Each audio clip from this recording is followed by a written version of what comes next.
पर आप सभी का हार्दिक स्वागत है। जैसे कि आप सभी को बताया, अपन डिस्कस करने वाले हैं सबसे इंपॉर्टेंट नर्सिंग ऑफिसर के लिए north side CHO nursing officer state के जितने भी एग्जाम हो, नर्सिंग एप्टीट्यूड, इन सभी के जो इंपॉर्टेंट जो एमसीक्यूज है और जो आपको अपकमिंग किसी भी एग्जाम में देखने को मिल सकते हैं, तो उनको अपन यहाँ पे डिस्कस करने वाले हैं। क्लियर है? कल भी अपन कुछ एमसीक्यूज देखे थे और आज भी अपन सिंपल इंपॉर्टेंट एमसीक्यूज है उसको डिस्कस करने वाले हैं। तो यहाँ पे आप आराम से पहले क्वेश्चन को पढ़िएगा। अब देखो, एमसीक्यूज यहाँ पे मैं बताने से पहले आपको यहाँ पे मैं एक अपडेट देना चाहूंगा। ध्यान रखना, बहुत बड़ा और बहुत अच्छा अपडेट है, ये आप सभी नोट कर लें। अब देखो अपडेट क्या है, यहाँ पे आपने पहले नाम सुना होगा द नेशनल हेल्थ मिशन, जिसका नाम आपने सुना होगा। इसके नाम से ये हो गया सर एनएचएम के नाम से, तो हमने सुना है कि सर एनएचएम की जो नेशनल हेल्थ मिशन है उसकी बहुत सारी वैकेंसी आती है स्टेट के अंदर, सेंट्रल के अंदर। तो अब क्या हुआ भैया जी, जो एनएचएम है ना, उस एनएचएम का रीनेमिंग हो चुका है। और एनएचएम का जो रीनेम है वो क्या हुआ, देखो क्या लिखा, NHM has been renamed as the. अब बताओ एनएचएम का नया नाम क्या है, तो वो नया नाम उसका रहेगा पीएमएसएसएम। पीएमएसएसएम का मतलब क्या होता है, उसका मतलब है प्रधानमंत्री, पीएम का मतलब प्रधानमंत्री समग्र स्वास्थ्य मिशन। क्या ध्यान रखना, समग्र स्वास्थ्य मिशन। तो प्रधानमंत्री समग्र स्वास्थ्य मिशन के नाम से आज के बाद में जाना जाएगा। तो ये अपडेट आप अपने माइंड में बिल्कुल आपको रखना है। और यहाँ पे नीचे लिखा mission steering group chaired by the, ये बोल रहा है कि भैया जो हेल्थ एंड वेलफेयर मिनिस्ट्री है ना, उसने ये प्रपोजल जारी कर दिया है कि अब क्या रखना एनएचएम। अब मैं बात करूं सर, जो एनएचएम है ना, इसका नाम सर ये हो गया नेशनल हेल्थ मिशन। ये कब बना था, ये जो नेशनल हेल्थ मिशन है ना, ये नेशनल हेल्थ मिशन बच्चों सबसे पहले जो इसकी जो शुरुआत हुई थी ना, वो शुरुआत कब हुई थी ध्यान रखना। अपन बोल रहे सर 2013 के अंदर इसको सबसे पहले शुरू किया गया था और आज इसका रीनेम हो गया। 2-3 दिन पहले अपन बोल रहे हैं इसी टाइम में इसका क्या हो गया है, तो अब ये क्या किसमें कन्वर्ट हो गया है, तो इसमें अपन बोल सकते हैं सर उसका नाम हो गया, ये हो गया पीएमएसएसएम, प्रधानमंत्री, ये हो गया समग्र स्वास्थ्य मिशन के नाम से जाना जाएगा। कौन जाना रखना, एनएचएम। और आप सभी को बताओगे जो एनएचएम है ना, इस एनएचएम के दो पार्ट होते हैं। इस एनएचएम के अंदर दो चीजें आती है, क्या क्या आती है, एक तो आता है बच्चों एनआरएचएम और एक कौन आता है, ये हो गया एनयूएचएम। ये दो अपन यहाँ पे बोल सकते हैं बच्चों, एनएचएम, और यहाँ पे बोल रहे हैं एनआरएचएम और एनयूएचएम। एनआरएचएम का मतलब होता है इसमें अपन बात करें नेशनल रूरल हेल्थ मिशन, और इसके में क्या बच्चा होता है रखना, नेशनल अर्बन हेल्थ मिशन है ना, वो यहाँ पे रहेगा। ये तो आया था 2005 के अंदर, तो ये आज भी चल रहा है, और ये आया था 2013 के अंदर, आज भी चल रहा है, और ये आया था 2013 के अंदर, आज भी चल रहा है। लेकिन इसका रीनेम हो गया है, वो ध्यान रखना, क्या बन गया, ध्यान रखना, पीएमएसएसएम बन गया। तो एनएचएम का क्या रीनेम हुआ है, पीएमएसएसएम के नाम से इसका बिल्कुल रीनेमिंग है बच्चों, वो रीनेमिंग होगी। बिल्कुल गुड इवनिंग टू ऑल, सभी बच्चों को बिल्कुल गुड इवनिंग। यस, रेखा चौधरी इसने बिल्कुल गुड इवनिंग बाहर लगा दी है, ठीक है ना, तो गुड इवनिंग टू ऑल। अब देखिएगा भैया नेक्स्ट वन, यहाँ पे अपन बात करें सबसे जो पहला क्वेश्चन है ना, वो क्वेश्चन अपना क्या रहेगा, सबसे पहले इस क्वेश्चन को देखिएगा, समझिएगा, और उसके बाद में आंसर यहाँ पे दीजिएगा। पहली बात यहाँ पे क्वेश्चन ने क्या पूछा है, देखो भाई, burning sole syndrome is seen in deficiency of, कि भाई बर्निंग सोल सिंड्रोम कौन से विटामिन की कमी की वजह से होता है। क्या नाम है, क्या रखना, बर्निंग सोल सिंड्रोम। बताओ भाई कौन सा, ये हो गया आपका राइबोफ्लेविन, उसके बाद पायरोडॉक्सिन, उसके बाद पेंटाथोनिक एसिड, और उसके बाद में विटामिन B12। बताओ भाई कौन से, अब आपने देखा होगा बिल्कुल सभी इसका आंसर है, आंसर पुट अप करिएगा। तब तक मैं आपको यहाँ पे बताता हूँ कि सर विटामिन, देखो बेटा, जो विटामिन होता है ना, वो विटामिन आपका किसमें आता है, पहली चीज तो विटामिन को अपन बोलते हैं बच्चों, ये हो गया माइक्रो न्यूट्रिएंट के नाम से। किसके नाम से जानते हैं, ये हो गया बच्चों माइक्रो न्यूट्रिएंट। माइक्रो न्यूट्रिएंट अपन बात करें इसके अंदर, तो विटामिन कितने प्रकार के होते हैं, दो। एक कौन सा होता है बच्चों, एक का नाम है फैट सोल्यूबल विटामिन। क्या नाम है, फैट सोल्यूबल जो विटामिन है ना, उस विटामिन की अपन बात कर रहे हैं। और एक जो बच्चों उसका नाम है वाटर सोल्यूबल विटामिन। क्या नाम है, वाटर सोल्यूबल विटामिन। क्लियर भाई। अब अपन बात करें बच्चों, जो फैट सोल्यूबल विटामिन है उसका नाम है ADEK। क्या नाम रहेगा, vitamin A, vitamin D, vitamin E और विटामिन के। विटामिन ए होता है बच्चों, इसको अपन बोलते हैं रेटिनोल, है ना, रेटिनोइक एसिड या रेटिनोल। उसके बाद डी होता है, इसको अपन बोलते हैं कैल्सिट्रायोल। ई होता है, उसको अपन बोलते हैं बच्चों टेकोफेरोल। और उसके बाद के होता है, इसको अपन बोलते हैं, ये हो गया आपका फाइलोक्विनोन, है ना, वो बोला जाता है। और उसके बाद वाटर सोल्यूबल विटामिन कितने होते हैं बच्चों, दो होते हैं। एक का नाम विटामिन बी और दूसरे का नाम विटामिन सी। जो विटामिन बी होता है बच्चों, वो विटामिन बी कितने होगा, B1 होगा, और कौन सा बच्चों, B2 होगा। B2 के बाद में क्या होगा सर, B3 होगा। उसके बाद क्या होगा बच्चों, ये हो गया अपन बोल रहे हैं सर B5 होगा। उसके बाद में क्या होगा, B6 होगा, B7 होगा, फिर B9 होगा, और ये अपन बोल रहे हैं B9। और उसके बाद अपन बोल रहे हैं सर B12। ये इतने विटामिन किसके होते हैं, बी के होते हैं। कौन से, B1 को थायरीन बोलते हैं बेटा, B2 को अपन बोलते हैं राइबोफ्लेविन बोलते हैं, B3 को अपन नियासिन बोलते हैं, B5 को अपन पेंटाथोनिक एसिड के नाम से जानते हैं, B6 को पायरोडॉक्सिन के नाम से जानते हैं, B7 को बायोटिन के नाम से जानते हैं, B9 को अपन फॉलिक एसिड के लिए आप फोलेट के नाम से जानते हैं, और B12 को अपन साइनोकोबालामिन के नाम से जानते हैं। ठीक है बच्चों। अब अपन बोल रहे हैं सर ये तो सारे हो गए,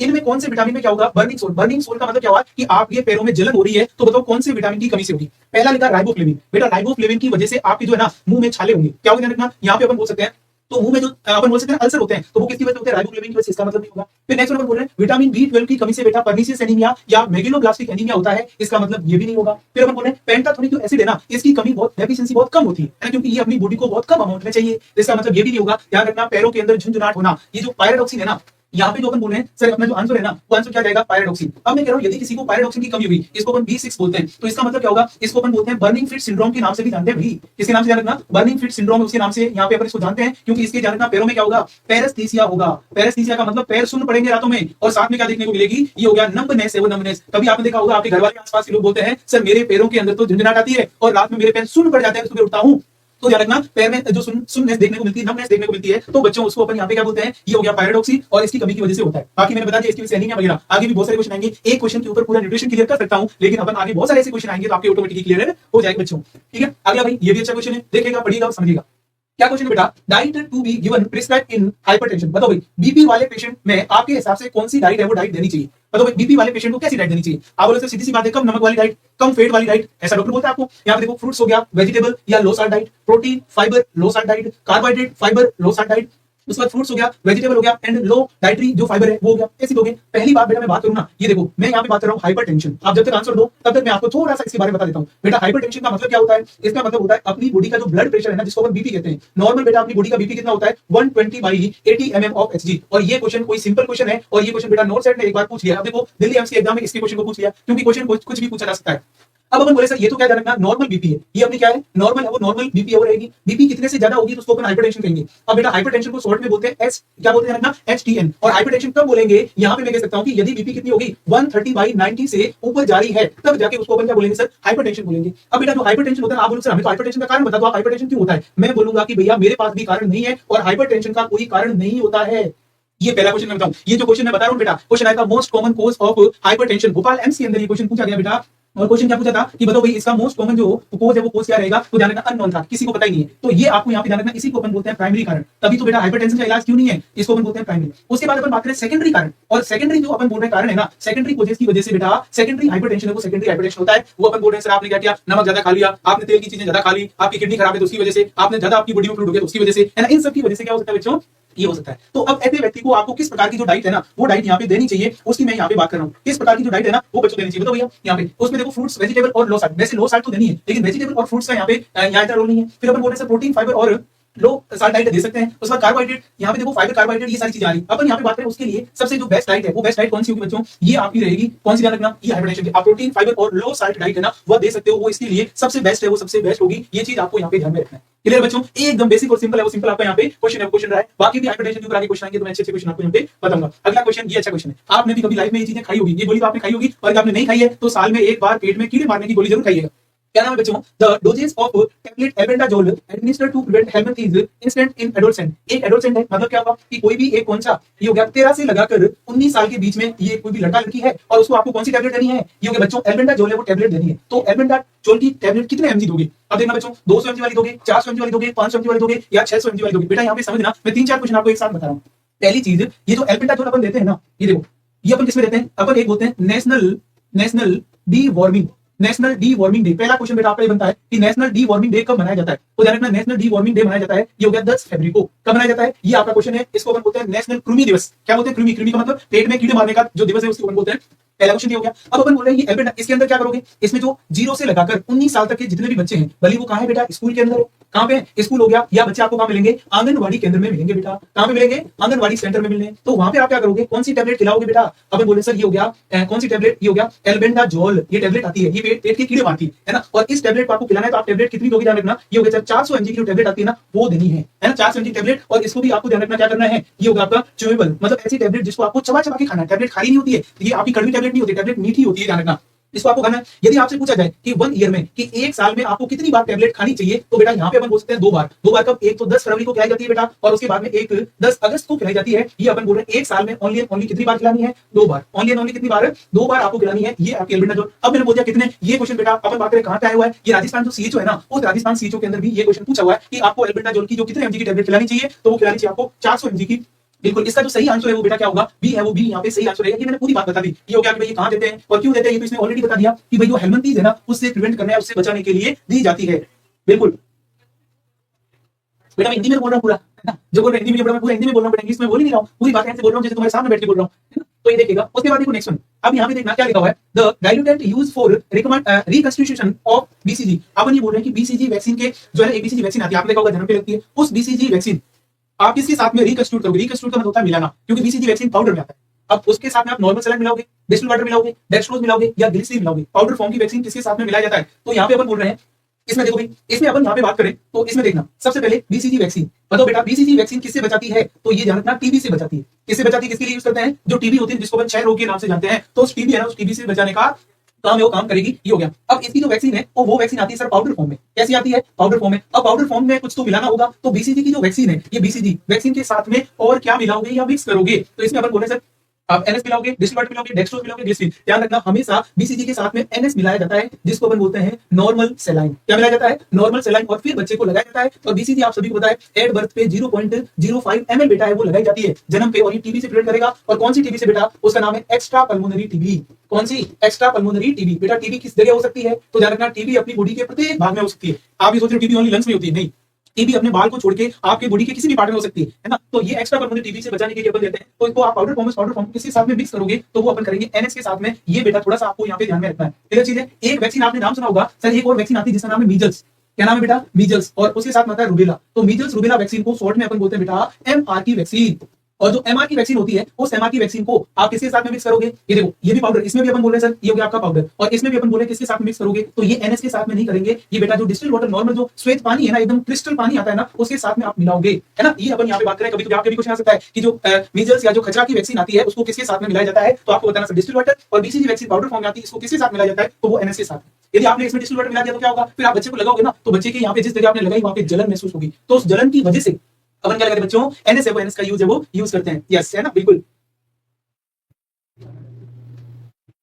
ठीक है, बिल्कुल बच्चों। अब देखिएगा अगला क्वेश्चन। नेक्स्ट अपन बात करें, बताओ भाई, ये भी आपका बेसिक क्वेश्चन है। Central nervous system made up, बताओ भाई अपना जो सीएनएस है ना, आपका मस्तिष्क है, वो कितने भाग से मिलकर बना हुआ होता है ना। किसी बात कर रहे हैं? सीएनएस का कितने भागों से मिलकर जो है वो बना हुआ होता है, उसकी बात कर रहे हैं। देखो भाई इसमें ये हो गया spinal cord, cerebrum, brain stem, cerebellum. किससे? देखो ध्यान रखना जो सीएनएस है ना, ये देखो सीएनएस, जिसको अपन बोलते हैं बेटा सेंट्रल नर्वस सिस्टम।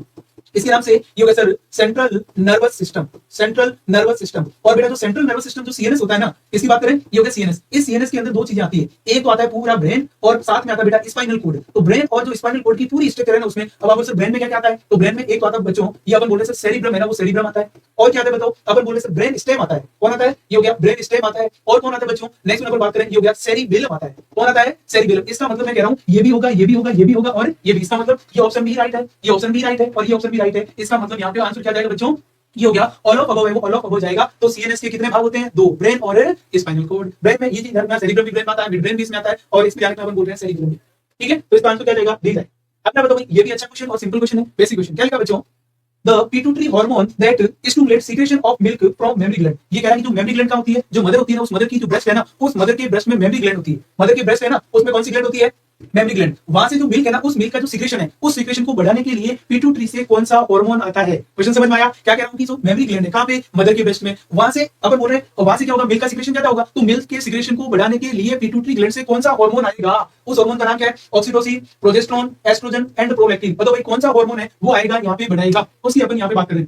देखो भाई, अब आप बताओ, मैं बताता हूं। यहां मैं बात करूं ना, यदि अपन बात करें, ये हो गया प्रोडक्शन। किसकी बात करें? ये हो गया प्रोडक्शन ऑफ मिल्क। बताओ भाई, प्रोडक्शन ऑफ मिल्क, दूध को उत्पन्न करने में, दूध की उत्पन्न करने में सबसे अधिक किसका रोल है? हार्मोन का नाम क्या बच्चों? उसका नाम है प्रोलैक्टिन। क्या नाम है? ये हो गया प्रोलैक्टिन। कहां से आएगा? ये आएगा बच्चों एंटीरियर पिट्यूटरी से। किससे आएगा? एंटीरियर पिट्यूटरी जो ग्लैंड है ना, उस एंटीरियर पिट्यूटरी से आएगा। दूसरा हार्मोन ये है कि ये हो गया इंक्रीज, अपन बोल रहे हैं सिक्रेशन, या अपन बोल रहे हैं इजैकुलेशन। इजैकुलेशन, ठीक है, इजैकुलेशन मतलब ये है कि एक तो दूध बढ़ाता है और दूसरा ब्रेस्ट से दूध बच्चे तक पहुंचाने में कौन काम करता है, उसकी अपन बात करें तो उसका नाम क्या बच्चों? ये हो गया एस्ट्रोजन है, वो एस्ट्रोजन बढ़ाता है। तो ये दो आज की बात याद रख लेना। यदि आपसे पूछा जाए कि मेमरी ग्लैंड में मिल्क को बढ़ाने के लिए सबसे अधिक कौन काम आता है, उसका नाम बच्चों प्रोलैक्टिन है। और यदि आपसे पूछा जाए कि मिल्क का इजैकुलेशन के लिए सबसे अधिक हार्मोन कौन सा काम आता है, तो उसका नाम क्या हो गया? ये वर्ड इजैकुलेशन जुड़ जाए तो आपको यहाँ पे क्या बताना है? एस्ट्रोजन बताना है। तो इसने क्या पूछा कि मिल्क ऐसा कौन सा मिल्क की स्टिमुलेशन, मिल्क की जो उत्पादन है ना उसको बढ़ाता है। तो ध्यान रखना यहाँ पे ये तो होगा नहीं, इसके बाद ये भी आपका नहीं होगा, ये भी नहीं होगा, तो कौन सा होगा बच्चों? यहाँ पे अपन बोले से प्रोलैक्टिन है ना, वो प्रोलैक्टिन यहाँ पे रहेगा। तो ये अपन बोल सकते हैं this is the pituitary hormone. ये दोनों हार्मोन आप बस यहाँ पे याद रख लेना, तो वो अपने लिए बहुत है। क्लियर है ना? बिल्कुल सिंपल सिंपल और बेसिक। यस, बिल्कुल डी आंसर दे रहे हैं, बिल्कुल यस प्रोलैक्टिन। Very good. जो बच्चे शानदार तरीके से पढ़ रहे हैं ना, बिल्कुल अच्छी तरीके से पढ़िएगा। अगला भाई बच्चों, ये बहुत अच्छा रहने वाला है। इसमें अपनी सारी जो है ना क्रेनियल नर्व कंप्लीट हो जाएगी। A nerve which help in process of, ये हो गया ध्यान रखना, स्मेलिंग। किसकी बात करें? या स्माइल नहीं है, स्मेलिंग है ना। ऐसी कौन सी नर्व है जो आपकी स्मेलिंग है ना उसके अंदर यहाँ पे काम करेगी? स्मेल, स्मेल का मतलब होता है सूंघना, है ना। ऑल्फैक्शन का काम कौन करेगी? बताओ भाई, ऑप्टिक नर्व करेगी, ओक्यूलोमोटर करेगी, ऑल्फैक्टरी करेगी या फेशियल करेगी? Very important. पहली बात तो आप ये बताओ कि ये कौन सी नर्व है, तो उसको अपन बोलते हैं बच्चों क्रेनियल नर्व। इसकी बात करें, और जो क्रेनियल नर्व है ना, वो क्रेनियल नर्व कितने जोड़ी होती है, तो अपन बोले सर 12 पेयर होती है। कितनी? 12 जोड़ी होती है। क्रेनियल नर्व कितनी होती है? 12 जोड़ी और 12 जोड़ी। अब अपन बोले सर 12 जोड़ी कौन सी होती है? देखना बच्चों, आप यहाँ पे आंसर बताओ, तब तक मैं यहाँ पे आपको बता देता हूँ इस क्रेनियल नर्व के बारे में कि कौन सी क्रेनियल नर्व होती है। देखना बच्चों, ये अपन बात करें क्रेनियल नर्व, टोटल कितनी क्रेनियल नर्व होती है? यहाँ पे देखो भाई, अपन बोले सर 12, कौन कौन सी 12 होती है देखना। यहाँ पे एक का नाम क्या है सर? ऑल्फैक्टरी हो गया, ये ऑल्फैक्टरी। उसके बाद अपन बात करें सेकंड का नाम क्या हो गया, ये हो गया ऑप्टिक नर्व। तीसरी का नाम क्या हो गया, ओक्यूलोमोटर हो गया। फोर्थ का नाम क्या हो गया बच्चों, ट्रोक्लियर हो गया। फिफ्थ का नाम क्या हो गया बच्चों, ट्राइजेमिनल। देखो पहले नाम सुनो, ट्राइजेमिनल। सिक्स्थ का नाम क्या हो गया बच्चों, ये हो गया एब्यूसेंस हो गया। सेवंथ का नाम क्या बच्चों, फेसियल हो गया। एट्थ का नाम क्या बच्चों, वेस्टिब्यूलोकोक्लियर हो गया। उसके बाद नाइन्थ का नाम क्या बच्चों, ग्लोसोफेरिंजियल। उसके बाद 10th का नाम क्या बच्चों, वेगस नर्व। 11th का नाम क्या बच्चों, एसेसरी। और उसके बाद में ये हो गया 12th का नाम क्या है, हाइपोग्लोसल। पहली बात तो 12 जोड़ी क्रेनियल नर्व होती है, जिसमें अपन बोले ऑल्फैक्टरी, ऑप्टिक, ओक्यूलोमोटर, ट्रोक्लियर, ट्राइजर्मिनल, एब्यूसेंस, उसके बाद फेसियल, वेस्टिब्यूलोकोक्लियर, उसके बाद ग्लोसोफेरिंजियल, वेगस और उसके बाद एसेसरी और हाइपोग्लोसल। अब कौन क्या काम करती है ना, इसका याद कैसे रख सकते हो आप, वो भी बताऊंगा। अब देखो ऑल्फैक्टरी पहली नर्व है जिसका नाम ऑल्फैक्टरी, सूंघने का काम करती है। आपने को जितना भी अपन बोले सर ये हलवे की टेस्ट आ रहा है, ये सब गुलाब जामुन का टेस्ट आ रहा है, तो वो सारा जो आप यहाँ पे कर रहे हो ना बच्चों, वो यहाँ पे कौन सा होगा, ऑल्फैक्टरी, स्मेल का काम करती है, सूंघने का। दूसरा अपन बात करें ऑप्टिक, ऑप्टिक बेटा विजन का, आपने जो विजन बन रहा है ना, उस विजन का काम करेगी। जैसे मैं आपको देख रहा हूँ, आप मेरे को देख रहे हो, मैं आपको देख तो नहीं रहा हूँ लेकिन कमेंट कर रहा हूँ, है ना। तो ये विजन का काम कौन करेगी, ऑप्टिक है, वो ऑप्टिक करेगी। लेकिन आती बेटा ओक्यूलोमोटर, ओक्यूलोमोटर आई के मूवमेंट को मैं इधर देख सकता हूं, देखो बिना गर्दन हिलाए मैं इधर देख सकता हूं, ऊपर देख सकता हूं, नीचे देख सकता हूं, दाएं मतलब मैं राइट लेफ्ट और उसके बाद अप एंड डाउन देख सकता हूं। तो ये मेरी जो आई बॉल का मूवमेंट करवाने का काम कौन कर रही है, ये ओक्यूलोमोटर कर रही है। और मैं जो पल के झपका रहा हूं ना, इसमें भी काफी हेल्प करती है। उसके बाद देखो जरा ट्रोक्लियर, ये भी अपनी आई मूवमेंट को अपन तिरछा देखते हैं ना, ये इधर इधर और इधर देखते हैं, उसमें कौन हेल्प करती है बच्चों, ये ट्रोक्लियर और ट्रोक्लियर करती है। फिर आती बच्चों कौन सी, ट्राइजेमिनल। ट्राइजेमिनल में क्या होता है, यहाँ पे अपन बात करें, ये हो गया अपन जो चबाने का काम करते हैं ना, आपने देखो खाने खाते हैं चबाते हैं, तो उस चबाने के अंदर मेन जो रोल प्ले करेगी उसका नाम क्या बच्चों, ये हो गया ट्राइजेमिनल, है ना। और उसके बाद में कौन सी, ये हो गया एब्यूसेंस, इसका काम भी क्या है, आई मूवमेंट में। तो मैं यहाँ पे ये कह सकता हूँ कि 2 नंबर वाली, 3 नंबर वाली, 4 नंबर वाली और 6 नंबर वाली, कौन सी ध्यान रखना, ये होगी 2 नंबर, 3 नंबर, 4 नंबर और 6 नंबर, ये किसका काम करेगी, आई बॉल मूवमेंट का काम करेगी। इसका काम करेगी आई बॉल, है ना, उस आई बॉल मूवमेंट का काम करेगी बच्चों। ये तो इनके 3 काम हो गए, ठीक है। अब अगला अपन बात करें सातवीं, आप देखो अपन बोल रहे हैं ये हो गया फेस मूवमेंट और टेस्ट, है ना। एक तो टेस्ट का काम, अब देखो फेस मूवमेंट मैं बोल रहा हूं, मेरे फेशियल एक्सप्रेशन है ना, मैं स्माइलिंग कर रहा हूं, आप जो स्माइल करते हो ना, उसके पीछे कौन सी क्रेनियल नर्व है, तो उस क्रेनियल नर्व का नाम क्या बच्चों, ये हो गया फेशियल। स्माइल जिसको बोलते हैं ना, स्माइल करने के लिए जो नर्व होती है उसका नाम है, या फिर फेस का जो मूवमेंट है उस मूवमेंट को परसेप्शन करने वाली ये होगी। उसके बाद होगा वेस्टिब्यूलोकोक्लियर, ये ध्यान रखना 2 काम करती है। एक तो आपको जो सुनाई देता है ना, वो किसकी वजह से देता है, इस वेस्टिब्यूलोकोक्लियर की वजह से सुनाई देता है। उसके बाद अब मैं खड़ा हूं, जो मेरा बैलेंस बना हुआ है, वो भी किसकी वजह से, इस वेस्टिब्यूलोकोक्लियर की वजह से। नर्व नंबर 8 जिसका नाम है वेस्टिब्यूलोकोक्लियर। तो वेस्टिब्यूलोकोक्लियर नर्व के कितने काम हो गए, 2। कौन से सर, एक तो हियरिंग का, सुनने का, और दूसरा अपनी बॉडी का बैलेंस बनाने का, तो ये से काम हो गए। देखो हर एक के ऊपर क्वेश्चन बन सकता है, और यहाँ पे आप इस पिक्चर से सब कुछ क्लियर कर सकते हो। अगला नेक्स्ट अपन बात करें ग्लोसोफेरिंजियल, ये देखो थ्रोट सेंसेशन, टेस्ट और स्वेलिंग। देखो आपने खाना खाया, अब जैसे मैंने मुंह में खाना, अपन बोले जैसे आपने खाना खाया और आपने पहला कोआ मुंह में लिया, उसके बाद उसको निगलने के लिए आपको कौन सी नर्व की आवश्यकता पड़ेगी, ग्लोसोफेरिंजियल। आपको ये निगलवाने में हेल्प करेगी, खाने को निगलना, पानी को निगलना, उनमें कौन हेल्प करेगी, ये ग्लोसोफेरिंजियल नर्व होगी तो ही होगा, नहीं तो अपन बोल सकते हैं आप निगल नहीं सकते। मैं कह रहा हूं सर इसमें पैरालाइसिस हो गया तो क्या होगा, पैरालाइसिस इसमें बच्चों हो गया, इसका मतलब अपन बोल सकते हैं सर आप यहाँ पे निगल नहीं पाओगे किसी चीज को। उसके बाद वेगस, वेगस अपन बोल रहे हैं शरीर में, यदि आपने पूछा जाए ना कि ऐसी कौन सी क्रेनियल नर्व है जो शरीर में सबसे लंबी फैली हुई है, तो उसका नाम क्या है, वेगस। ये सबसे लंबी फैली हुई है ना। और इसमें अपन बात करें ये मूवमेंट सेंसेशन एब्डोमेन ऑर्गन, ये अपने शरीर के मूवमेंट या छोटे मोटे सेंसेशन, अपने चेस्ट हो गया, अपने जो पेट हो गया, इनकी जो है ना मूवमेंट्स को ये क्या करती है बच्चों, यहाँ पे देखती है। और उसके बाद में अपन नेक्स्ट बात करें तो ये अर्थेसरी, अर्थेसरी का मतलब ये क्या काम करेगी, गर्दन। देखो मैं गर्दन को इधर मोड़ सकता हूँ, इधर मोड़ सकता हूँ, इधर मोड़ सकता हूँ, इधर मोड़ सकता हूँ, ये गर्दन के सेंसेशन में कौन हेल्प करती है बच्चों, वो अर्थेसरी करती है। और उसके बाद में last movement of the tongue, मैं जो बोल रहा हूँ मेरी जो टंग हिल रही है ना, आप मैं बोल रहा हूँ ये किसी वजह से, ये हो गया हाइपोग्लोसल। किसी वजह से बच्चों, हाइपोग्लोसल। तो ये हो गया आपकी क्रेनियल नर्व टोटल कितनी जोड़ी है, 12 जोड़ी। क्या नाम है बच्चों, यहाँ पे देखो मैं बोल रहा हूँ बिना देखे, अपन बोल सकते हैं olfactory, optic, oculomotor, trochlear, trigeminal, abducent, facial, उसके बाद में vestibulocochlear, glossopharyngeal, vagus, accessory and hypoglossal. ये होगी 12 जोड़ी, ऐसे आपको याद करना है, ठीक है ना। और इसको याद करने की मैं आपको एक बढ़िया सी जो टेक्निक है ना बच्चों, वो टेक्निक्स भी मैं यहाँ पे बता देता हूँ। ये देखो, अब देखो यहाँ पे बात करें इसको याद करने का एक निमोनिक्स है ना, ये देखो निमोनिक्स। निमोनिक्स क्या है बच्चों, देखना एक लड़की है, उसने एक वेलवेट का कपड़ा लिया और वेलवेट के कपड़े को क्या बोल रही है, वो यहाँ बोल रही है ओहो ओहो, क्या बोल रही है, ओहो ओहो, to touch and feel very good velvet. इसने ये कहा कि मैंने वेलवेट को टच किया ना, मुझे मजा आ गया, क्या फील आया। देखो ओ का मतलब बच्चों ऑल्फैक्टरी, ओ का मतलब ऑप्टिक और ओ का मतलब क्या हो गया, ओक्यूलोमोटर, है ना। उसके बाद नेक्स्ट इन्होंने बोला टू, है ना, टू का मतलब क्या हो गया, ट्रोक्लियर, टच, उसका मतलब क्या हो गया, ट्राइडेंटल, एंड ए का मतलब क्या हो गया, ये हो गया एब्यूसेंस। और उसके बाद एफ का मतलब फील, फील का मतलब क्या हो गया, फेशियल, वी का मतलब क्या हो गया, वेरी, वेस्टिब्यूल। और उसके बाद जी का मतलब क्या हो गया, गुड का मतलब ग्लोसोफेरिंजियल। वेलवेट में वी आएगा, वी का मतलब वेगस, और उसके बाद आहा मतलब क्या हो गया, ये हो गया एक्सेसरी, और क्या हो गया, हाइपोग्लोसल। तो याद करने का तरीका क्या है, ओहो, to touch feel very good, क्या ध्यान रखना, touch and feel very good velvet, आहा, है ना। तो इस तरीके से आप इसको याद कर सकते हो। कितना इजी तरीका है बच्चों, याद है वो याद करने का, ऐसे भी आप कर सकते हो, है ना। तो ये तरीका, यस ओके। उसके बाद देखिएगा नेक्स्ट वन बच्चों, नेक्स्ट जो क्वेश्चन है उस क्वेश्चन को, इस क्वेश्चन का आंसर तो बताना क्या होगा। अब इसका सिंपल सा क्वेश्चन है सर, आपने बोला कि स्मेलिंग, सूंघने का काम कौन करेगी, तो ये तो देखने का काम करेगी, ये आई की मूवमेंट का काम करेगी, ये आपकी स्माइल देगी, और इसका मतलब मैं बोल सकता हूं बच्चों ये हो गया ऑल्फैक्टरी, है ना, उस ऑल्फैक्शन का काम करेगी, सूंघने का काम ये नर्व करेगी। और ये आप 12 के 12 फंक्शन यहां पे बता सकते हो बेटा, ठीक है ना। अब देखो भाई अगला क्वेश्चन, अगले क्वेश्चन का नाम क्या बच्चों, अगला क्वेश्चन की मैं बात करूं तो इसका नाम है काइम। बताओ काइम क्या, काइम किसे कहते हो, है ना। तो chyme is food into mouth, आप जो मुंह में खाना लेते हो उसको क्या बोलते हैं, chyme, food into the stomach, खाना स्टमक में पड़ा है उसको काइम कहते हो। इसके बाद में फूड रीच इन स्टमक, जैसे खाना कहां पहुंचता है स्टमक में, तो उसको अपन क्या बोलते हैं, काइम बोलते हैं। या अपन बोलते हैं फूड रीच इन, अपन बोल रहे हैं रेक्टम, इरेक्टम में फूड पहुंचा तो उसको बोलेंगे। लेकिन यहाँ पे जब अपन खाना खाते हैं ना तो बेटा तीन चीजें आती है। जब भी अपन क्या करते हैं, ये हो गया फूड है ना, फूड को क्या करते हैं, ईट करते हैं, है ना। तब तीन चीजें आती है, कौन सी? एक होता है बोलस। बोलस का मतलब क्या होता है, ये हो गया फूड इनटू माउथ। यदि मुंह में खाना है उसको अपन बोलस बोलते हैं, ठीक है ना, ये अपन बोल रहे हैं बोलस। उसके बाद कौन सा था बेटा, ये हो गया काइम। किसकी बात करें, काइम। काइम का मतलब है कि खाना किसमें है, ये हो गया ईसोफेगस में। एक तो किसके अंदर, ये हो गया बच्चों ईसोफेगस में, है ना। एक हो गया ईसोफेगस और दूसरा अपन बोल रहे हैं ये हो गया स्टमक है, उस स्टमक के अंदर एंट्री किया है ना। यहाँ पे स्टमक की मैं बात करूं तो यहाँ पे क्या होगा बच्चों, एंट्री है ना, उस एंट्री को आप यहाँ पे क्या बोलोगे, यहाँ पे अपन बोल रहे हैं काइल। और एक यहाँ पे हो रहा था बच्चों, उसका नाम है काइल। काइल का मतलब है कि जो खाना है ना वो स्टमक से कहां पहुंच गया है, स्टमक से इंटेस्टाइन में पहुंच गया है। तो ये तीन ही टर्म होती है बेटा, इनको आप याद रख लोगे ना तो सारी चीजें अपनी यहाँ पे क्लियर हो जाएगी। क्या हो जाएगी, बोलस फूड इन माउथ, फिर Kyle food in oesophagus and stomach, और उसके बाद काइल का मतलब स्टमक और इंटेस्टाइन के अंदर जो खाना होता है उसको अपन क्या बोलते हैं, ये हो गया आपका काइल और साइल के नाम से। तो फूड इन माउथ ये तो बोलस है, ये तो क्या है bolus. Food in stomach, stomach के अंदर जो फूड है वो होता है उसको अपन क्या बोलते हैं। अब मैंने बोला स्टमक और जो इंटेस्टाइन फूड होता है उसको तो अपन क्या बोलते हैं बच्चों, ये हो गया काइल है, वो काइल बोलते हैं। तो यहाँ पे क्या फूड रीच इन स्टमक, जैसे फूड स्टमक में पहुंचा तो उसका नाम क्या हो जाएगा, काइम है वो बेटा, काइम हो जाएगा। इसका तो कोई मतलब नहीं है, तो इसका मतलब यहाँ पे इसका जो सही आंसर क्या होगा कि जब फूड डायरेक्ट किसमें पहुंचता है बेटा, स्टमक या पेट में। जो आपने भोजन लिया है वो स्टमक या पेट में पहुंचते ही उसका नाम काइम हो जाता है। क्या नाम हो जाता है, काइम। और वो फूड स्टमक से किसमें जाता है, इंटेस्टाइन में, तो नाम हो जाता है काइल। और जो मुंह में ओनली फॉर रहता है उसको अपन बोलते हैं बोलस। तो बोलस काइम काइल,